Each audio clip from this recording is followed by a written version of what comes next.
Hi everyone. What a privilege it is to be here tonight. You know, when Kelly called me a month or two ago and asked me to come and speak at this dinner, I was just so excited. I really leapt at the opportunity because I just believe so fervently in the mission of the Georgia Public Policy Foundation. And you know, I work with a lot of the state think tanks around the country, and this is actually one of the few areas where we're actually winning as a movement. You know, we've been losing a lot of policy debates, and we've actually been losing a lot of elections, but the one area, the one really bright light in our movement as conservatives is what these state think tanks like Georgia Public Policy Foundation are doing. And one of the things I really want to impress upon you, because I think it is so important, is that you see what Kelly, and by the way, this goes for so many of these state think tanks. We now have a state think tank, don't we, Kelly, in every state in the country, and I would say there's about 5 or 6 that are really shining stars, and Georgia Public Policy Foundation is clearly one of them.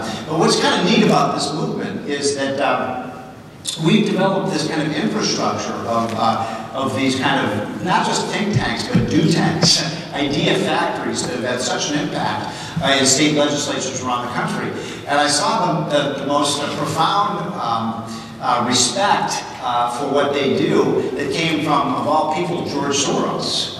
You know, the person who funds the left. And I was reading this article in Fortune magazine not long ago, and George Soros said that he thought that he wants to try to recreate the infrastructure that entrepreneurs, policy entrepreneurs like Kelly have put together. And he said he thought it would cost him $1 billion to do that in the 50 states. So you are getting huge impact in terms of this institute. It's amazing that Kelly and the rest are able to do what they do in Georgia with really a pretty lean and obviously a very efficient operation. And so one of the things I really want to urge upon you all is please, when you look at, this is a time for us all to really think about, everyone in this room is a very generous contributor to the conservative movement, lots of organizations, and now is really a time for us to assess what are the organizations that really move the needle in terms of advancing freedom and liberty and these ideas we care about, what institutions don't. And I think my advice to you tonight is that you can't make a better contribution in terms of advancing the needle in the movement than by giving to the Georgia Policy Foundation. I really urge you to even think about contributing more.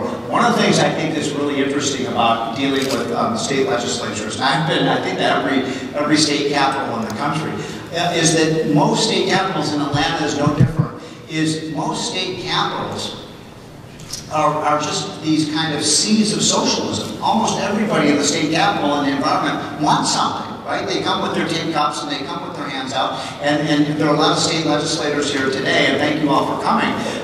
You know this. 90% of the people who come into your office, they want something. They want dollars, they want resources, they want loans. There are very few institutions that are actually saying, no, don't spend the money, and fix the way the government works. And that is what Georgia Public Policy Foundation does so well. And so thank you for supporting it, and I would urge you to continue to do so in a big, big way.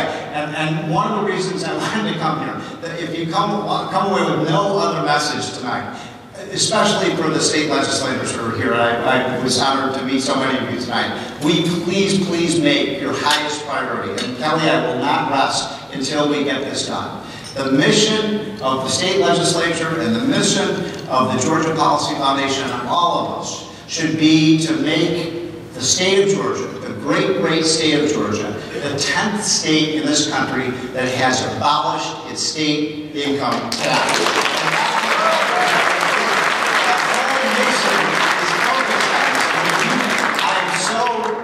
This is so cool. You have the ability to do this. What is holding this back? It's such an obvious thing that needs to be done. It would be like injecting steroids into the butt of this economy. It would be a huge, huge thing. And by the way, I got to tell you this.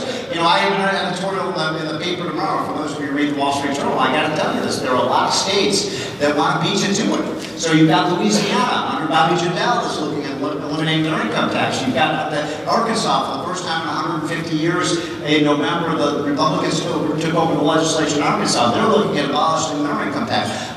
Sam Brownback in Kansas, in Oklahoma, there are a number of states. There's about 5 or 6 states that are looking at doing this. And you know what? Nowhere should it be more of an urgency than in the state of Georgia, because as Kelly tells me all the time, and he's so right, you know, you're surrounded by no income tax states. You're surrounded by Tennessee and Texas and Florida that have no income tax. And so I just hope the next time I'm back, Kelly, you have succeeded in making the great state of Georgia a no income tax state.